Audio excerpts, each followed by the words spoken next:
This is a unique moment in Michigan's history, and I wasn't sure we'd get to this place during my tenure.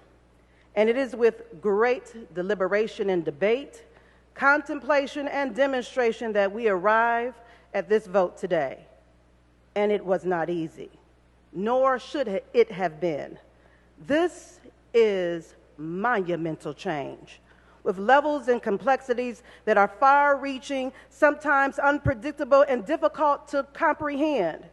And no one really knows how the game is played, the art of the trade, how the sausage gets made. No one really knows how the parties got a yes, the pieces that are sacrificed in every game of chess. Yet what I know for sure is that we did not take this moment lightly. And I commend our Speaker, the leadership of this chamber and the Senate, our governor, and my colleagues on both sides of the aisle to bring this bill forward to offer Michigan drivers auto insurance relief. For too long, our citizens, particularly Detroiters, have been criminalized and victimized by the mandated burden of Michigan's highest in the nation's auto insurance rates.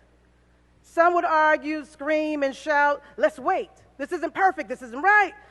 They'll rationalize and fantasize and hypothesize and demonize this legislation, saying it doesn't go far enough, it's not perfect. But if you're like me, a single driver who drives a 2009 Saturn Aura, whose payment is more than $5,000 a year, over $400 a month, you're a little more invested in the outcome. When you got skin in the game, you stay in the game. And you don't win unless you play in the game, and you get love for it, and you get hate for it, and you get nothing if we wait for it. And Detroiters have waited too long for rate relief and respect.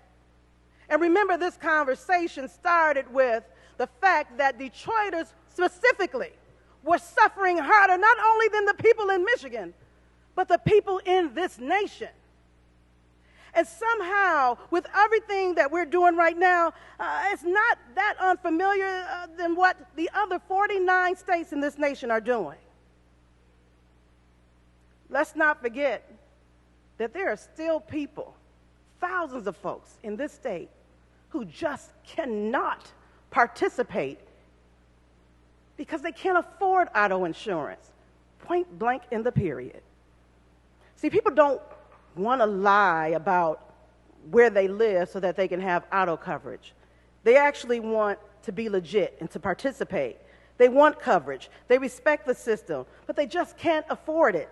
They don't want to go to jail, go broke over medical care, or have their car impounded, or be overwhelmed and further discouraged by this oppressive mandate. Michigan drivers are hurting. They are angry, and quite frankly, we're fed up. And they're looking to us to provide a solution. And we can't afford to allow perfect to be the enemy of good. The bill we have before us presents a path forward for auto no-fault reform. I believe the decision to provide drivers with a choice of coverage options finally allows all drivers to participate in the marketplace, where in prior years they have been denied any such options due to our egregiously high rates. And the 8-year guarantee rate savings, an increase from 5 that I offered as an amendment and our leadership further negotiated, is one of several positive steps forward in this bill. And if that doesn't convince you, you don't like the options, guess what? And I don't want it to be missed. We still have the option. People still have the option to buy the coverage that we currently have. You don't have to pick something else.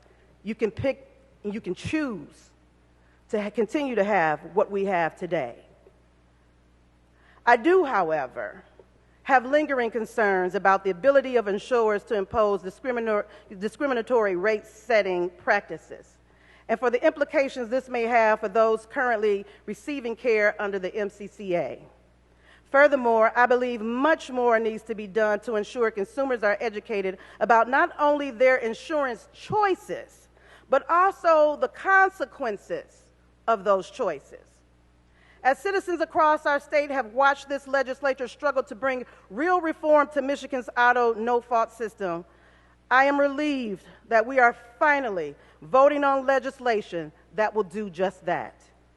As legislators, it's not just our job to pass bills, but to safeguard the interests of our citizens and the rights of consumers in our state.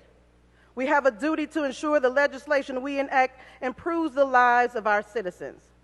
And as we move forward with this vote and work to implement these changes, I urge my colleagues to remain vigilant and be willing to revisit issues as they arise, so that we may ensure we don't just live up to the letter of this legislation, but to its spirit. And so, Mr. Speaker, for all the drivers who not only live from paycheck to paycheck, but from paycheck to Monday, and those who just simply don't have a paycheck and they're trying to get one and they need some auto insurance so they can get to a job, I say I support this bill, and I ask my colleagues to support it as well. Thank you, Mr. Speaker.